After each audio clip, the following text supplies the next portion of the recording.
क्या आपने कभी सोचा है एक खिला हुआ फूल हमें सुंदर क्यों लगता है, लेकिन उसी समय एक भयावह तूफान, विशाल पर्वत और बिजली से भरा आकाश भी हमें अपनी ओर क्यों खींचता है। सुंदरता वास्तव में फूल, पर्वत और कला में होती है, या उसे हमारा मन उत्पन्न करता है। आज हम इमैनुअल कांट के उस दर्शन को समझेंगे जो सुंदरता, भय और मनुष्य की आंतरिक महानता के पीछे छिपे रहस्य को उजागर करता है।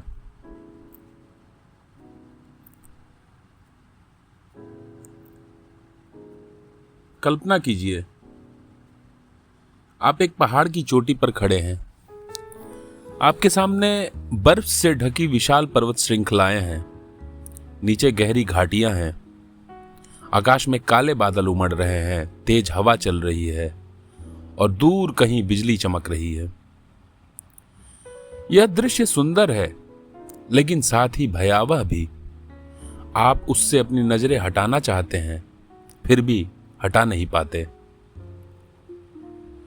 अब एक दूसरा दृश्य सोचिए। सुबह के समय खिला हुआ एक फूल, उसकी पंखुड़ियों पर ओस की बूंदें, उसके रंगों में एक अद्भुत संतुलन है। उसे देखकर आपके मन में प्रसन्नता उत्पन्न होती है, लेकिन वह फूल आपको कोई धन नहीं देता, आपकी भूख नहीं मिटाता, आपकी किसी व्यवहारिक समस्या का समाधान भी नहीं करता। फिर भी आप कहते हैं यह सुंदर है। लेकिन क्यों? हम किसी वस्तु को सुंदर क्यों कहते हैं? क्या सुंदरता वास्तव में उस वस्तु के भीतर होती है, या सुंदरता हमारे मन द्वारा उत्पन्न किया हुआ अनुभव है?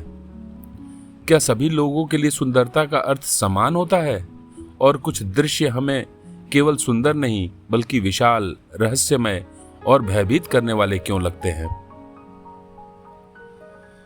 इन्हीं प्रश्नों का उत्तर खोजने के लिए इमैनुअल कांट ने अपनी तीसरी महान पुस्तक लिखी, क्रिटिक ऑफ जजमेंट, अर्थात निर्णय करने की हमारी क्षमता की समीक्षा। कांट की यह पुस्तक प्रकृति और स्वतंत्रता, विज्ञान और नैतिकता तथा बुद्धि और भावना के बीच एक पुल बनाने का प्रयास थी। आज के भाग में हम समझेंगे सुंदरता क्या है, उदात्तता अर्थात सबलाइम क्या है, एक महान कलाकार और साधारण कारीगर में क्या अंतर है, और क्या प्रकृति किसी उद्देश्य के अनुसार कार्य करती है।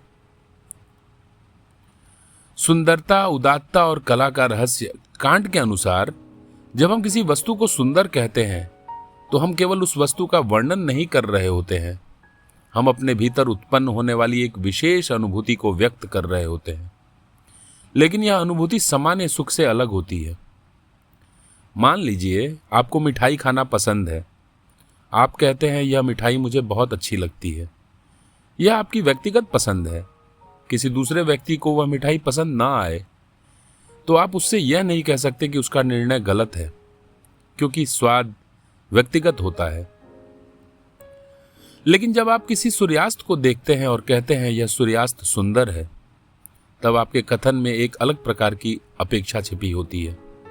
आप केवल यह नहीं कह रहे होते मुझे यह अच्छा लग रहा है, आपको लगता है कि दूसरों को भी उसमें सुंदरता दिखाई देना चाहिए।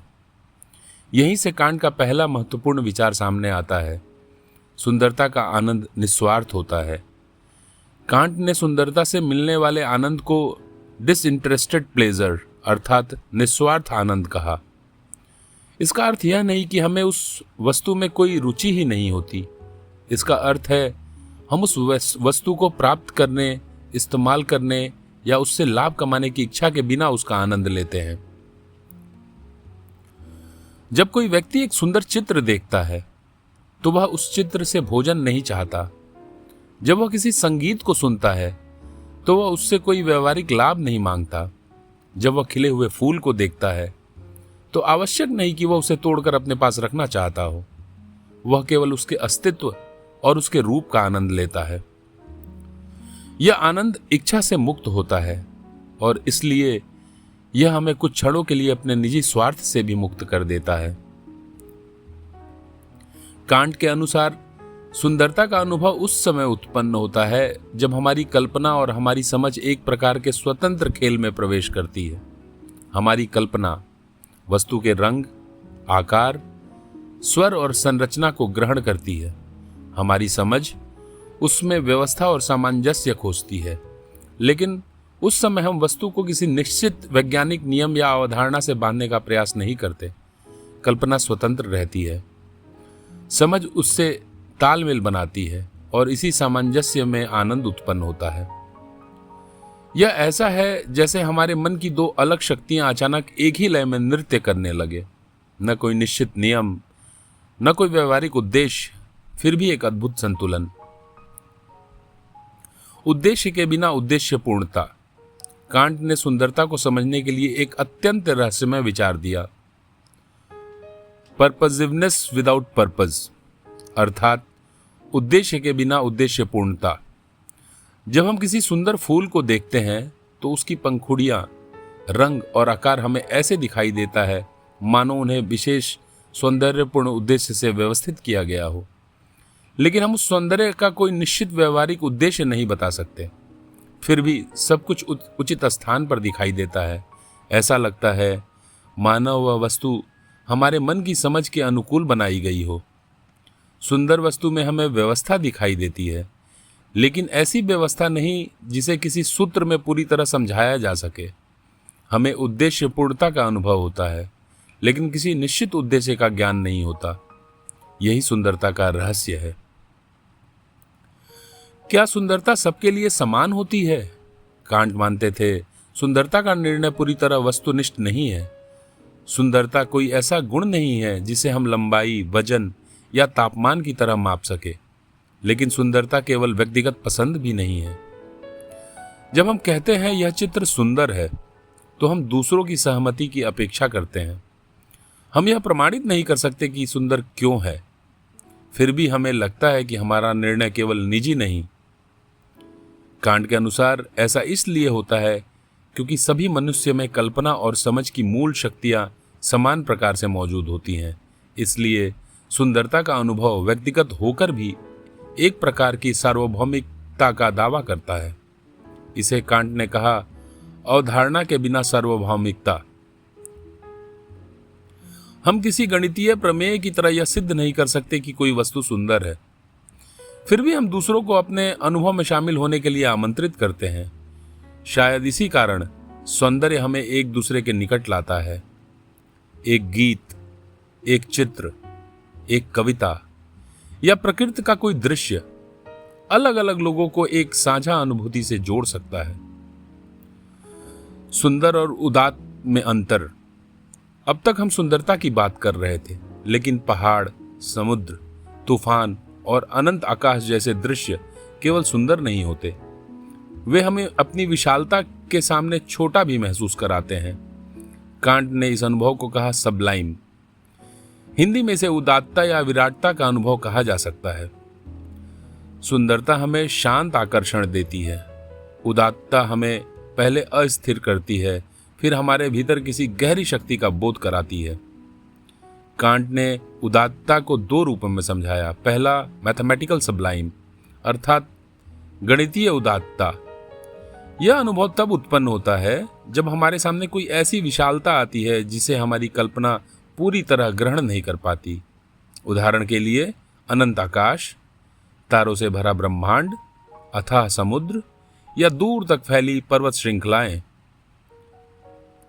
हमारी आंखें उस दृश्य को देखती हैं, लेकिन हमारी कल्पना उसकी संपूर्ण विशालता को एक ही चित्र में समेट नहीं पाती। कल्पना असफल होने लगती है, लेकिन तभी हमारी बुद्धि कहती है, भले ही मैं अपनी इंद्रियों को पूरी तरह न देख सकूं, लेकिन मैं अनंतता की अवधारणा को सोच सकता हूं। यही मनुष्य को अपनी बुद्धि की महानता का अनुभव होता है। प्रकृति आकार में हमसे विशाल हो सकती है, लेकिन हमारा मन उस विशालता की अवधारणा बना सकता है। दूसरा रूप है डायनामिकल सबलाइम, अर्थात शक्तिशाली या गतिशील उदात्तता। यह अनुभव हमें तूफान, बिजली, ज्वालामुखी, ऊंची लहरों या प्रकृति की विनाशकारी शक्ति को देखकर हो सकता है। प्रकृति की शक्ति के सामने हमारा शरीर कमजोर है। एक विशाल तूफान हमें नष्ट कर सकता है। समुद्र की लहरें हमारे अस्तित्व की कोई परवाह नहीं करती, लेकिन जब हम सुरक्षित दूरी से इन शक्तियों को देखते हैं तो हमें केवल भय नहीं होता, हमें अपने भीतर एक ऐसी शक्ति का अनुभव होता है जो प्रकृति से अलग है। हम समझते हैं हमारी शरीर प्रकृति का हिस्सा है, लेकिन हमारी नैतिक चेतना केवल प्रकृति की शक्तियों के अधीन नहीं है। मनुष्य शारीरिक रूप से कमजोर हो सकता है, लेकिन नैतिक रूप से वह भय से ऊपर उठ सकता है। प्रकृति हमारे शरीर को पराजित कर सकती है, लेकिन वह हमारे भीतर मौजूद नैतिक कानून को नष्ट नहीं कर सकती। इसलिए उदात्तता का वास्तविक स्रोत बाहरी प्रकृति नहीं, बल्कि हमारे अपने मन की महानता है। प्रकृति केवल उस महानता को जागृत करती है। कला और प्रतिभा। अब प्रश्न उठता है, यदि सुंदरता केवल प्रकृति में ही नहीं कला में भी होती है, तो महान कला की रचना कैसे होती है? क्या कलाकार केवल नियमों का पालन करके महान कृत बना सकता है? कांट का उत्तर था नहीं। किसी व्यक्ति को चित्र बनाने की तकनीक सिखाई जा सकती है, उसे रंगों का उपयोग बताया जा सकता है, उसे संगीत के स्वर और ताल समझाए जा सकते हैं, उसे कविता का व्याकरण सिखाया जा सकता है, लेकिन केवल नियमों का ज्ञान महान कला की गारंटी नहीं देता। महान कला के लिए आवश्यक है जीनियस अर्थात प्रतिभा। कांट के अनुसार प्रतिभा वह प्राकृतिक क्षमता है जिसके माध्यम से प्रकृति कला को नियम प्रदान करती है। साधारण कारीगर पहले से बने नियमों का पालन करता है, लेकिन प्रतिभाशाली कलाकार ऐसा कार्य करता है जिससे भविष्य के कलाकार नए नियम सीख सके। वह केवल उदाहरण का अनुसरण नहीं करता, वह स्वयं उदाहरण बनाता है। लेकिन प्रतिभा का अर्थ अनियंत्रित भावना नहीं है। महान कला में मौलिकता के साथ अनुशासन भी होना चाहिए। यदि रचना केवल विचित्र है, लेकिन उसमें अर्थ, संतुलन या संवाद की क्षमता नहीं है, तो वह महान कला नहीं मानी जाएगी। कांट के लिए सच्ची प्रतिभा ऐसे विचार प्रस्तुत करती है जिन्हें किसी एक अवधारणा में पूरी तरह बांधा नहीं जा सकता। एक महान कविता हमें केवल एक संदेश नहीं देती, वह हमारी कल्पना में अनेक अर्थ खोलती है। एक महान चित्र हमें केवल दृश्य नहीं दिखाता, वह हमारी स्मृतियों, भावनाओं और विचारों को जागृत करता है। एक महान संगीत रचना बिना शब्दों के भी हमारे भीतर एक विशाल आंतरिक संसार खोल सकती है। कांट ने इन्हें कहा एस्थेटिक आइडियाज अर्थात सौंदर्यात्मक विचार। ऐसे विचार जिन्हें हम अनुभव तो कर सकते हैं, लेकिन पूरी तरह शब्दों में व्यक्त नहीं कर सकते। शायद इसी कारण महान कला की व्याख्या कभी समाप्त नहीं होती। हर बार देखने, सुनने या पढ़ने पर उसमें एक नया अर्थ दिखाई दे सकता है। क्या प्रकृति के पीछे कोई उद्देश्य है? अब हम एक और गहरे प्रश्न की ओर बढ़ते हैं। जब हम एक घड़ी देखते हैं तो हमें पता होता है कि उसके पुर्जों को किसी घड़ी साज ने व्यवस्थित किया है। हर पुर्जा किसी उद्देश्य की पूर्ति करता है। लेकिन जब हम किसी पेड़, पक्षी, मानव शरीर या पूरे जैविक संसार को देखते हैं तो हमें उसमें एक अद्भुत व्यवस्था दिखाई देती है। बीज से वृक्ष उत्पन्न होता है, वृक्ष की जड़ें पानी और खनिज ग्रहण करती हैं, पत्तियां सूर्य के प्रकाश का उपयोग करती हैं, शाखाएं एक दूसरे को सहारा देती हैं और वृक्ष एक नए बीज उत्पन्न करता है जिनसे नए वृक्ष जन्म लेते हैं। क्या यह सब किसी उद्देश्य के अनुसार हो रहा है? क्या प्रकृति एक विशाल मशीन है? क्या उसके पीछे कोई बुद्धिमान योजनाकार है? या हम ही प्रकृति को उद्देश्यपूर्ण रूप से देखने के लिए मजबूर हैं? कांट ने इन प्रश्नों का अत्यंत सावधानी से उत्तर दिया। उनके अनुसार प्रकृति के सामान्य भौतिक घटनाक्रम को हम कारण और प्रभाव के नियम से समझ सकते हैं। पत्थर का गिरना, वर्षा का होना या ग्रहों की गति यांत्रिक नियमों से समझी जा सकती है, लेकिन जीवित प्राणियों के मामले में समस्या अधिक जटिल हो जाती है। एक घड़ी में एक पुर्जा दूसरे पुर्जे को चलाता है, लेकिन घड़ी का एक पुर्जा दूसरे पुर्जे का निर्माण नहीं करता। यदि घड़ी टूट जाए तो वह स्वयं अपनी मरम्मत नहीं करती, वह स्वयं दूसरी घड़ी उत्पन्न नहीं करती। लेकिन एक जीवित प्राणी अलग प्रकार से कार्य करता है। एक वृक्ष स्वयं बढ़ता है, अपने घाव भरता है, अपने हिस्से का निर्माण करता है और अपने समान नए जीव उत्पन्न करता है। उसके प्रत्येक भाग का अस्तित्व पूरे जीव पर निर्भर होता है और पूरा जीव अपने भागों पर निर्भर होता है। इसलिए कांट ने जीवित प्राणी को नेचुरल पर्पस अर्थात प्राकृतिक उद्देश्य के रूप में देखने की बात कही। लेकिन यहां एक सावधानी अत्यंत आवश्यक है। कांट यह दावा नहीं कर रहे थे कि हमने वास्तव में प्रकृति के भीतर किसी ईश्वरीय योजना को खोज लिया है।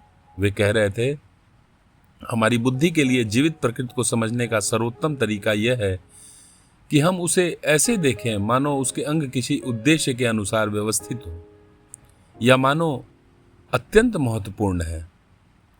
हम निश्चित रूप से यह नहीं जान सकते कि प्रकृति सचमुच किसी चेतन योजना का परिणाम है, लेकिन जैविक संसार का अध्ययन करते समय हम उद्देश्य की भाषा से पूरी तरह बच भी नहीं सकते।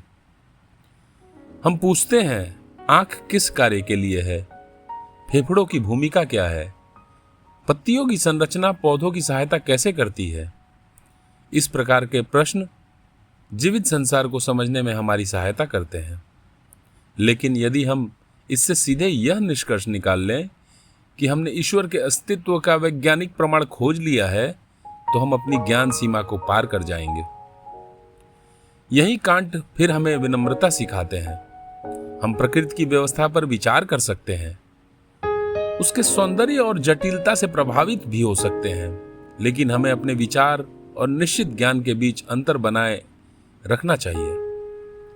प्रकृति और नैतिकता के बीच पुल कांट की पहली आलोचना, क्रिटिक ऑफ प्योर रीजन, ने हमें बताया कि हम प्रकृति को कारण और प्रभाव के नियमों के माध्यम से जानते हैं। उनकी दूसरी आलोचना, क्रिटिक ऑफ प्रैक्टिकल रीजन, ने कहा कि नैतिक जीवन के लिए हमें स्वयं को स्वतंत्र मानना पड़ता है। लेकिन यहां एक समस्या थी।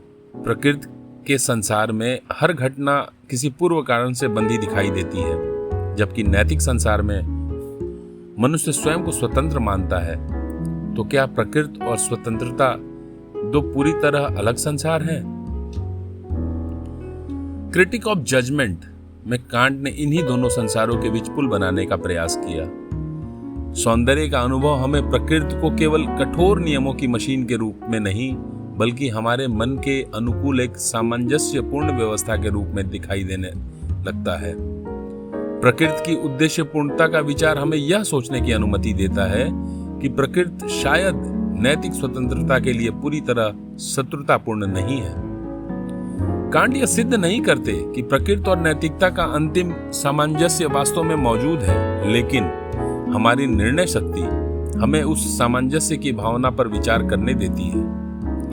जब हम सुंदरता का अनुभव करते हैं तो हमें कुछ क्षणों के लिए ऐसा लगता है मानो बाहरी संसार और हमारे आंतरिक मन एक दूसरे से संवाद कर रहे हों। जब हम उदात्तता का अनुभव करते हैं तो हमें अपनी बुद्धि और नैतिक स्वतंत्रता की शक्ति का आभास होता है।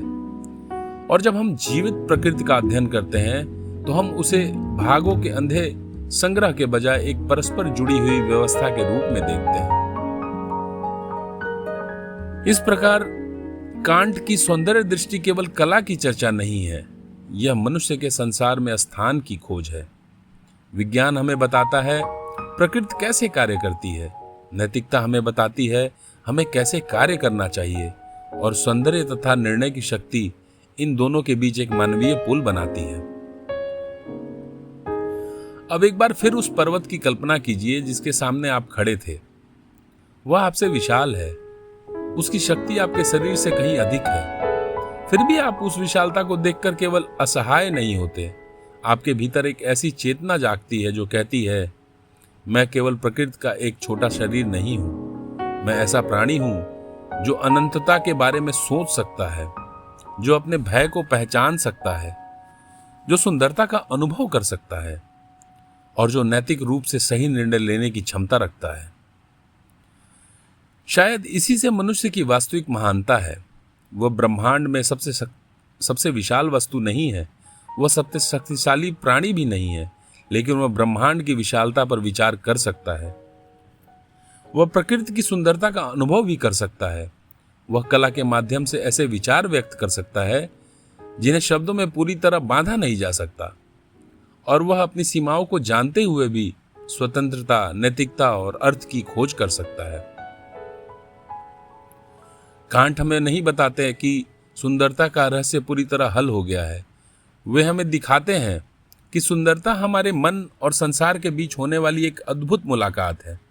उदात्तता हमें प्रकृति की शक्ति के सामने हमारी आंतरिक नैतिक शक्ति का अनुभव कराती है, और प्रकृति की उद्देश्य पूर्णता हमें संसार को केवल मृत पदार्थों के संग्रह के बजाय एक संगठित और अर्थपूर्ण व्यवस्था की तरह देखने के लिए प्रेरित करती है।